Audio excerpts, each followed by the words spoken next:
Le 16 août 2025, un choc secoue le Burkina Faso. 57 camions d'armement sont interceptés à la frontière, marquant un tournant crucial pour la sécurité du pays. Cette saisie, presque militaire, laisse entrevoir une menace de grande ampleur. Ces armes, destinées à alimenter une instabilité régionale, remettent en question la souveraineté du Burkina Faso. Ibrahim Traoré, confronté à cet incident, comprend que ce n'est pas simplement une opération de contrebande, mais un test majeur pour l'intégrité nationale. Comment réagir face à une telle menace tout en préservant la stabilité régionale?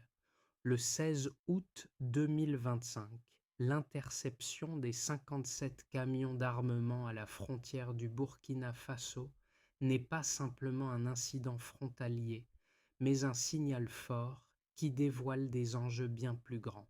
Ibrahim Traoré, face à cette menace qui se profile, doit prendre des décisions stratégiques cruciales pour garantir la sécurité du pays tout en maintenant une stabilité fragile dans la région. Cette situation représente un défi de taille. Préserver la souveraineté nationale sans provoquer une escalade des tensions diplomatiques ou militaires. Les enjeux sont multiples, à la fois internes et externes. À l'intérieur du pays, la population cherche des réponses, attendant de l'État une gestion efficace de la crise. Mais à l'échelle régionale et internationale, la réponse du Burkina Faso pourrait avoir des répercussions profondes sur les relations avec ses voisins et ses partenaires. Ibrahim Traoré doit ainsi naviguer entre ces tensions tout en protégeant l'intégrité nationale. Il doit répondre à la menace immédiate tout en anticipant ses conséquences à long terme pour l'avenir du pays et de la région. L'interception des 57 camions d'armement le 16 août 2025 a surpris le Burkina Faso, mais la véritable portée de l'événement ne se révèle que petit à petit. En analysant les camions saisis, les autorités découvrent un arsenal militaire impressionnant, bien plus qu'une simple cargaison de munitions destinées à des groupes armés locaux. Ce convoi contient des armes en quantité suffisante pour équiper une armée entière, des fusils d'assaut, des grenades et des munitions en grande quantité. Les numéros de série des armes indiquent clairement une origine internationale, ce qui suggère l'implication d'un réseau bien structuré et transnational. Cette découverte fait basculer la situation sécuritaire du Burkina Faso. Ce n'est pas un simple trafic de contrebande, mais une menace directe à la stabilité nationale et régionale. Le Burkina Faso, longtemps considéré comme une simple étape dans les routes de transit d'armement, se retrouve désormais au centre d'une opération complexe capable de franchir plusieurs frontières sans détection. Ibrahim Traoré, face à cette découverte, comprend que son pays est pris dans un réseau de contrebande qui dépasse largement ses frontières. Il doit maintenant réagir rapidement tout en équilibrant les impératifs de sécurité intérieure et les pressions diplomatiques. Cette saisie marque un tournant dans la gestion de la sécurité nationale et ouvre la voie à une série d'événements qui pourraient remodeler les relations du Burkina Faso avec ses voisins du Sahel. Au cœur de cette crise, Ibrahim Traoré fait face à un dilemme stratégique. L'interception des 57 camions d'armement représente une victoire tactique, mais la gestion de cette situation dépasse largement une simple réponse sécuritaire. Traoré se retrouve à la croisée des chemins où chaque décision pourrait avoir des répercussions graves, non seulement pour le pays, mais aussi pour la région du Sahel. Un acteur clé dans cette opération est le capitaine Moussa, un officier des forces de sécurité burkinabé qui, à l'aube du 16 août, prend la décision audacieuse d'arrêter le convoi. Cette action immédiate semble risquée, surtout dans une zone aussi sensible, mais elle est rapidement perçue comme un geste décisif. L'impact est immédiat. L'interception envoie un message fort à la fois à la population et aux groupes armés locaux. En capturant ce convoi d'armement, l'État burkinabé montre qu'il est capable de réagir face à une menace et qu'il ne cédera pas à la pression des forces extérieures qui cherchent à déstabiliser le pays. Cependant, les répercussions de cette décision ne sont pas seulement locales. Les tensions diplomatiques commencent à monter car les voisins du Burkina Faso, tout comme les acteurs internationaux, observent cette situation de près. La question centrale devient: comment maintenir l'équilibre entre défendre la souveraineté nationale et éviter de provoquer un conflit régional? L'interception des camions d'armement marque le début d'une série d'événements qui vont rapidement changer la dynamique politique et sécuritaire du Burkina Faso. Le 16 août 2025, à 4 heures du matin, les forces de sécurité interceptent 57 camions transportant des armes en grande quantité destinées à alimenter des conflits régionaux. La saisie en elle-même est spectaculaire, mais elle révèle des enjeux bien plus graves pour la stabilité du pays. Les premières analyses balistiques révèlent que les armes proviennent de plusieurs pays et sont destinées à des groupes armés bien au-delà des frontières du Burkina Faso. Cette découverte expose une faille majeure dans la sécurité nationale et met en lumière la vulnérabilité du pays face aux réseaux transnationaux. Ibrahim Traoré et les autorités burkinabées comprennent rapidement qu'il ne s'agit pas d'un simple trafic de contrebande, mais d'un réseau complexe, bien financé et capable de contourner les frontières de plusieurs pays. Les camions ont traversé des zones de conflit, ce qui suggère une organisation sophistiquée derrière cette opération. En réponse à cette découverte, Ibrahim Traoré prend la décision de renforcer immédiatement les mesures de sécurité à la frontière et de lancer une enquête approfondie. Les autorités burkinabées contactent leurs partenaires régionaux pour coordonner les efforts et démanteler ce réseau criminel. Toutefois, la situation se complique lorsque des indices émergent indiquant que les fonds utilisés pour financer cette opération proviennent de sources internationales. Cela pousse les autorités burkinabées à revoir leur stratégie de coopération avec des acteurs extérieurs, tout en maintenant leur indépendance diplomatique. En quelques heures, le gouvernement burkinabé se retrouve sous pression internationale avec des demandes de clarification sur les implications de cet incident. Les voisins du Burkina Faso, le Mali et le Niger surveillent de près la situation et les tensions commencent à monter dans la région. À mesure que l'enquête progresse, de nouveaux éléments apparaissent. Des transactions financières secrètes liées à ce réseau de contrebande, des flux de fonds transfrontaliers via des sociétés écrans. Ces découvertes soulignent l'implication de puissants acteurs internationaux. Les autorités burkinabées se trouvent désormais confrontées à un dilemme de taille. Comment lutter efficacement contre un réseau transnational tout en préservant la souveraineté nationale et en évitant de s'engager dans un conflit diplomatique plus large? Cette situation met en lumière non seulement les failles de la surveillance des frontières, mais aussi la nécessité pour le Burkina Faso de repenser sa stratégie sécuritaire et diplomatique. Les premières découvertes, suite à l'interception des 57 camions d'armement, révèlent l'ampleur et la sophistication de l'opération. En analysant les camions saisis, les autorités burkinabées trouvent des milliers de fusils d'assaut, des grenades et des munitions en quantité suffisante pour équiper une armée entière. Les premières données balistiques révèlent également que ces armes proviennent de plusieurs pays, certains déjà en conflit, ce qui laisse penser à une organisation bien structurée derrière ce trafic. Les numéros de série des armes saisies montrent qu'elles ont été fabriquées dans des usines dispersées à travers le monde et ont traversé plusieurs pays avant d'arriver au Burkina Faso. Cette information indique clairement que le réseau de contrebande est international, avec des ramifications profondes dans plusieurs régions du monde. Les enquêteurs mettent également en lumière les flux financiers associés à cette opération de trafic d'armement.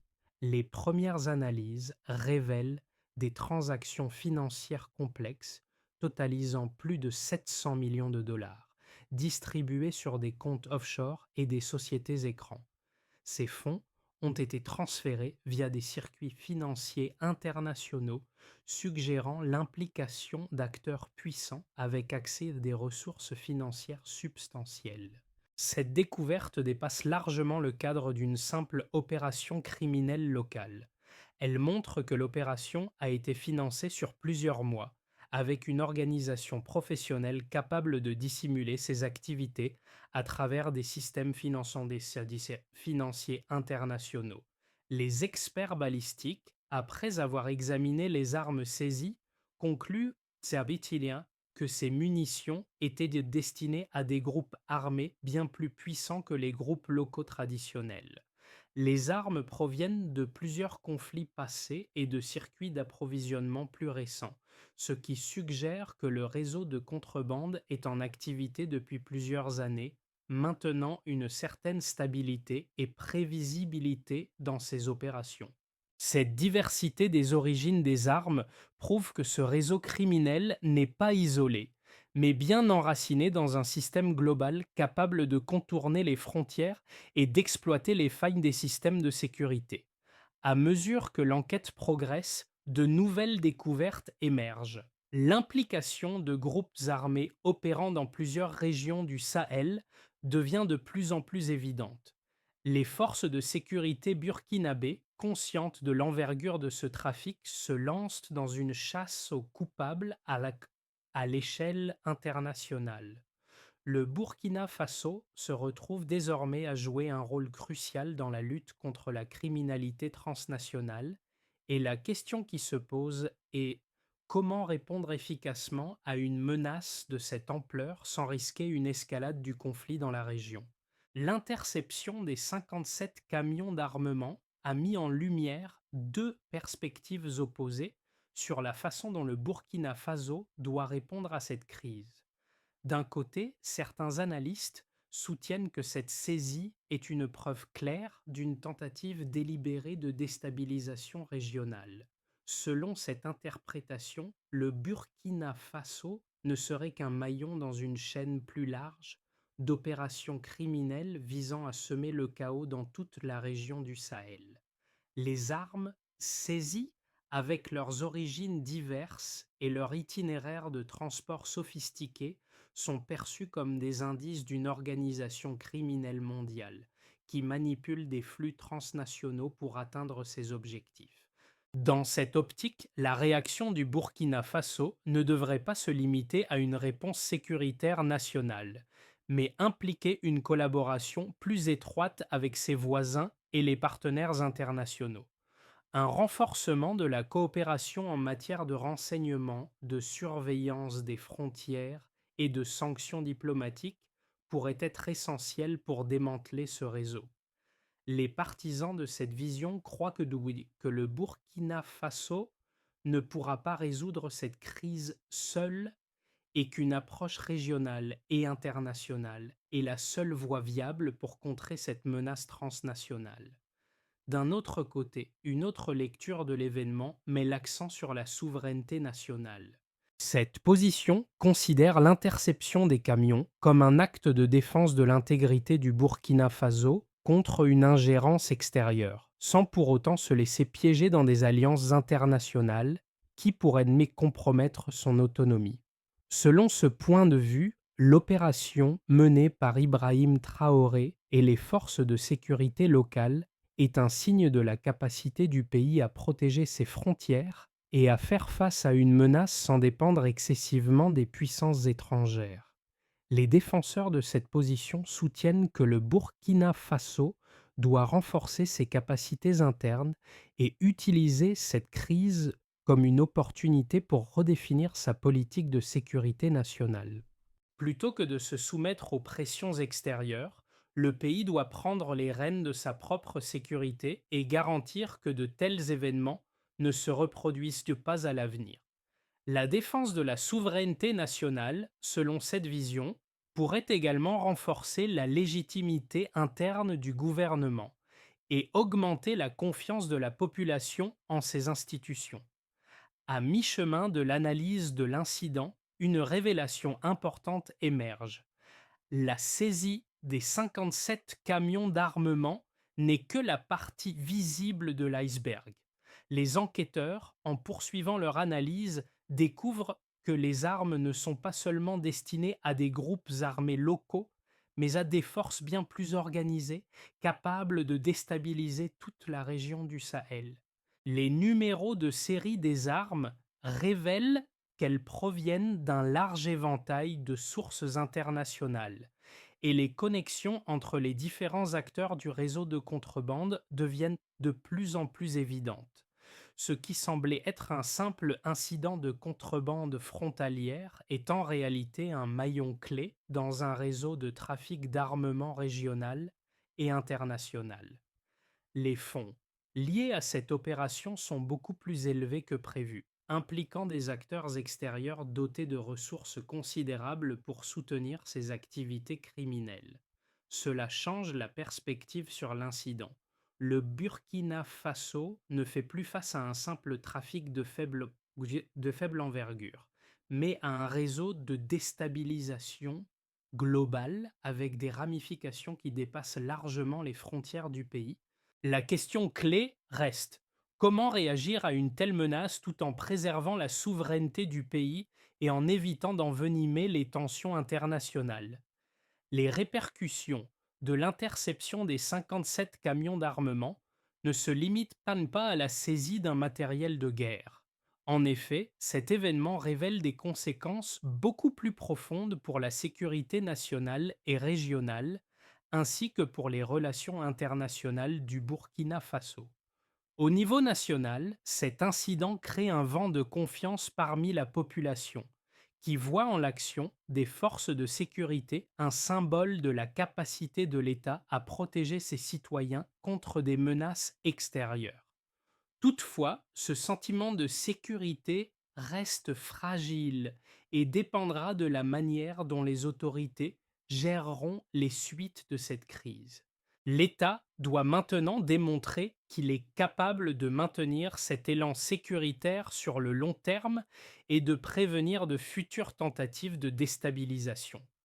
Sur le plan régional, l'impact de cet incident est considérable. Le Sahel, déjà fragile en raison des conflits armés et des tensions politiques, pourrait être davantage secoué par l'effet d'une escalade des tensions entre le Burkina Faso et ses voisins. L'interception des camions pourrait être perçue comme une réaction dure du gouvernement burkinabé, ce qui pourrait conduire à une rupture de coopération entre les pays du Sahel. D'autre part, certains voisins pourraient voir dans cette action un exemple de résistance face à l'influence extérieure et une opportunité pour renforcer la coopération régionale en matière de sécurité. À l'échelle internationale, l'incident suscite des réactions mixtes. Les partenaires traditionnels du Burkina Faso, notamment les pays occidentaux, surveillent de près la manière dont le pays gère cette crise. Si certains saluent la fermeté de la réponse, d'autres expriment des inquiétudes quant à l'impact que pourrait avoir cette situation sur la stabilité régionale. Le Burkina Faso se retrouve ainsi pris entre la nécessité de protéger sa souveraineté nationale et les pressions exercées par la communauté internationale pour adopter une approche plus diplomatique. Les relations économiques avec les investisseurs étrangers sont également affectées, car la situation sécuritaire instable pourrait freiner les investissements dans le pays. Enfin, les conséquences à long terme de cette crise pourraient être significatives pour la stabilité interne du Burkina Faso. L'incident pourrait servir de catalyseur pour des réformes profondes en matière de sécurité, de gouvernance et de coopération internationale. Cependant, Si ces réformes ne sont pas mises en œuvre de manière efficace, le pays pourrait voir une détérioration de la situation sécuritaire et de la confiance de la population envers ses dirigeants. Les autorités devront travailler d'arrache-pied pour garantir que cette crise ne se transforme pas en un défi plus vaste pour l'unité et la stabilité du Burkina Faso. L'avenir immédiat du Burkina Faso dépendra largement de la manière dont le pays naviguera à travers les turbulences actuelles. Trois scénarios se dessinent pour les 6 à 12 mois à venir, chacun avec ses risques et ses opportunités. D'abord, une stabilisation progressive pourrait s'installer. Dans ce cas, les autorités burkinabées renforcent le contrôle des frontières, intensifient la coopération avec les voisins du Sahel et poursuivent leurs efforts pour démanteler les réseaux criminels. Bien que la situation sécuritaire reste tendue, le pays parvient à maintenir un équilibre fragile. L'économie pourrait souffrir de l'incertitude géopolitique, mais des réformes dans le domaine de la sécurité et des investissements ciblés permettraient de ralentir les effets négatifs. La coopération régionale s'améliorerait et le Burkina Faso pourrait se positionner comme un acteur clé dans la lutte contre le terrorisme et la criminalité transnationale. Ensuite, un scénario plus optimiste prévoit une amélioration significative de la sécurité et de la coopération régionale. Grâce aux révélations de l'enquête et à une gestion efficace de la crise, le Burkina Faso pourrait renforcer sa coopération avec ses voisins et ses partenaires internationaux. Une collaboration accrue dans la lutte contre les groupes armés et les réseaux criminels pourrait mener à une réduction substantielle de l'influence de ces groupes dans la région. Ce scénario favoriserait la croissance économique et attirerait des investissements étrangers, car la confiance dans la stabilité du pays augmenterait. Les réformes, les réformes de la sécurité et du renseignement seraient accélérées et le Burkina Faso pourrait devenir un acteur important dans la stabilité du Sahel. Enfin, le troisième scénario envisage le pire des cas, l'intensification des conflits régionaux. Malgré les efforts du gouvernement burkinabé, les réseaux criminels et les groupes armés pourraient se réorganiser ailleurs ou lancer des attaques plus audacieuses. Les tensions diplomatiques avec les voisins pourraient se multiplier et la pression internationale augmenterait. Dans ce scénario, l'économie du Burkina Faso subirait un coup sévère, avec une instabilité sociale grandissante. La situation pourrait dégénérer en un conflit plus large, mettant en péril non seulement la sécurité nationale, mais aussi la stabilité de la région du Sahel. L'incertitude économique et politique pourrait dissuader les investisseurs et aggraver la crise interne. Le choix du scénario dépendra des décisions prises par Ibrahim Traoré et des autorités burkinabées, ainsi que de la façon dont le pays parviendra à gérer les défis diplomatiques et sécuritaires au cours des mois à venir. L'interception des camions d'armement a non seulement des implications stratégiques pour le Burkina Faso, mais elle touche également les préoccupations quotidiennes des citoyens. La population burkinabé, bien qu'ayant longtemps vécu sous la menace de groupes armés transnationaux, voit dans cet acte de résistance un symbole de la capacité de son gouvernement à protéger ses frontières et son peuple. Cependant, ce moment de fierté collective est encore fragile. Les citoyens se demandent en fait si l'État pourra maintenir cette dynamique de sécurité à long terme, en particulier dans les zones frontalières où les réseaux criminels continuent de prospérer. Le gouvernement d'Ibrahim Traoré doit réussir à maintenir ce sentiment d'unité et de sécurité tout en menant des réformes pour garantir la stabilité du pays. La réponse de l'État à cette crise aura des répercussions profondes sur le quotidien des Burkinabés. Si les forces de sécurité continuent de déjouer les tentatives de déstabilisation, la confiance dans les institutions pourrait augmenter. Mais cette confiance reste conditionnée par la capacité du gouvernement à répondre efficacement aux défis de sécurité, à fournir des services de base et à stimuler l'économie. Le risque est grand. Si la situation dégénère, la société pourrait se diviser entre ceux qui soutiennent le gouvernement et ceux qui se sentent laissés pour compte, créant ainsi une fracture sociale. Les citoyens du Burkina Faso sont appelés à jouer un rôle clé dans ce processus de stabilisation.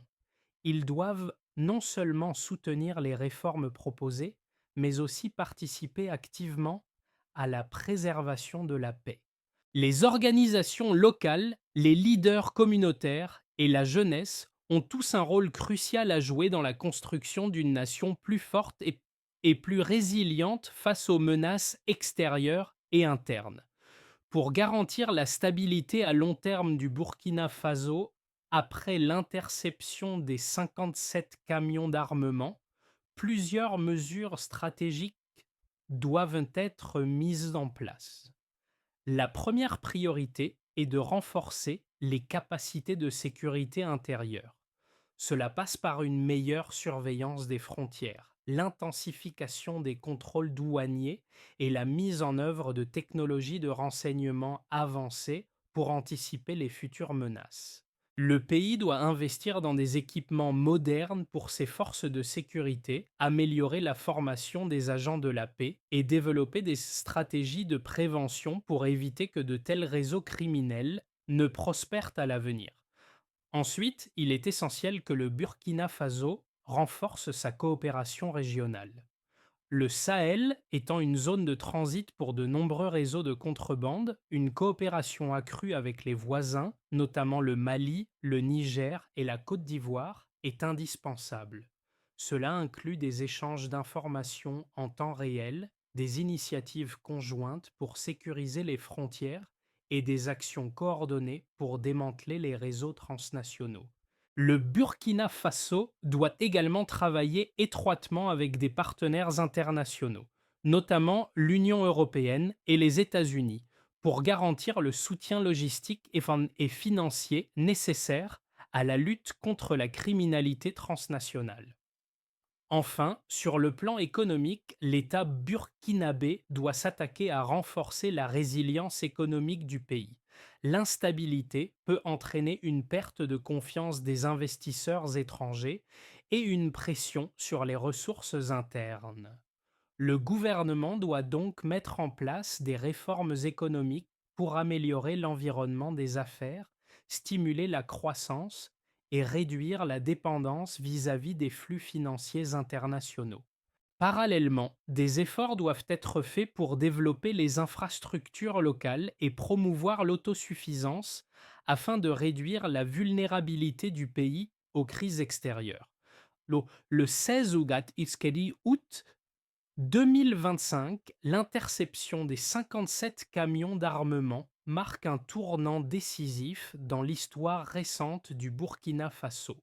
Cet acte audacieux des forces de sécurité n'est pas simplement une victoire tactique, mais un symbole fort du retour de l'autorité de l'État. Ibrahim Traoré et son équipe ont envoyé un message clair. Le Burkina Faso est prêt à défendre sa souveraineté et à protéger son peuple contre les forces extérieures qui cherchent à déstabiliser le pays. Cependant, cette victoire n'est que le début d'un long chemin vers une stabilité durable. Les citoyens burkinabés qui ont vu leurs frontières protégées doivent maintenant prendre conscience que leur avenir repose également sur leur engagement collectif pour maintenir la paix et la sécurité. Cette crise a réveillé un sentiment de fierté nationale, mais aussi de responsabilité partagée. Le pays doit poursuivre ses efforts pour renforcer ses institutions, assurer la sécurité à long terme et garantir un avenir prospère pour ses citoyens. Le Burkina Faso a prouvé qu'il pouvait se défendre, mais il doit maintenant prouver qu'il peut bâtir un avenir solide et cohésif malgré les défis qui l'attendent. L'incident du 16 août 2025, bien que marquant un tournant pour le Burkina Faso, n'est que le début d'un processus plus large. L'État burkinabé a prouvé sa capacité à répondre aux menaces extérieures, Mais la route vers une stabilité durable nécessite des efforts continus. À chaque citoyen du Burkina Faso revient la tâche de soutenir les réformes et de participer à la construction d'un avenir plus sûr pour le pays. En soutenant les forces de sécurité, en collaborant à la prévention de la violence et en participant activement à la consolidation de la paix, chaque individu a un rôle à jouer dans cette transition cruciale. Pour la communauté internationale, l'invitation est tout aussi forte. Le Burkina Faso ne peut réussir seul dans sa quête de stabilité durable. Un soutien constant de la part des partenaires régionaux et mondiaux est essentiel pour garantir que les efforts du pays pour se renforcer ne soient pas fragilisés par des pressions extérieures. L'avenir du Burkina Faso repose sur la coopération, l'engagement collectif et une vision partagée d'un Sahel pacifique et prospère. Ensemble, nous pouvons créer un environnement plus sûr et plus stable pour les générations futures.